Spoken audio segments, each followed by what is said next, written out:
Rusk halwa recipe பார்க்கலாமா? Milk rusk எடுத்து குட்டி குட்டியாக உடச்சி வச்சுக்கோங்க. மிக்ஸி ஜாரில் ரஸ்க்கு, ஏலக்காய் இது ரெண்டுத்தையுமே ஆட் பண்ணி நல்லா கிரைண்ட் பண்ணி எடுத்துக்கோங்க. ஒரு பேனில் கீ ஆட் பண்ணி முந்திரி, பாதாம், பிஸ்தா இது எல்லாமே ரோஸ்ட் பண்ணி எடுத்து வச்சுக்கோங்க.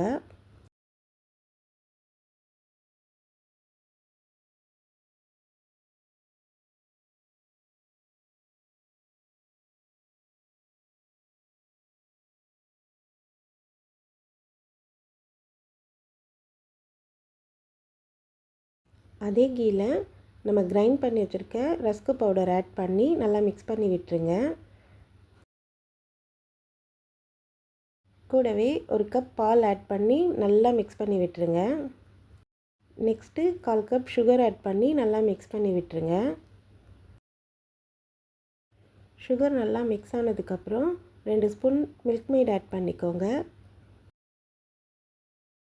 மில்க் மெய்டையும் நல்லா மிக்ஸ் பண்ணி விட்டுருங்க.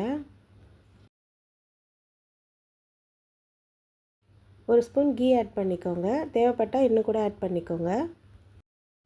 ரஸ்க் அல்வா 3 மினிட்ஸ்லேயே ரெடி ஆகிடும். இது ரெடி ஆனதுக்கப்புறம் ட்ரை ஃப்ரூட்ஸ்லாம் நம்ம ரோஸ்ட் பண்ணி வச்சுருக்கோம் இல்லையா, அதையும் ஆட் பண்ணி நல்லா மிக்ஸ் பண்ணி விட்டுருங்க.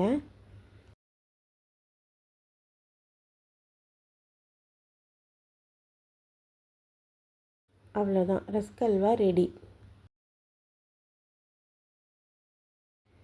இது ரொம்ப ஈஸியாகவும் இருக்கும், டேஸ்ட்டாகவும் இருக்கும். ட்ரை பண்ணி பாருங்கள்.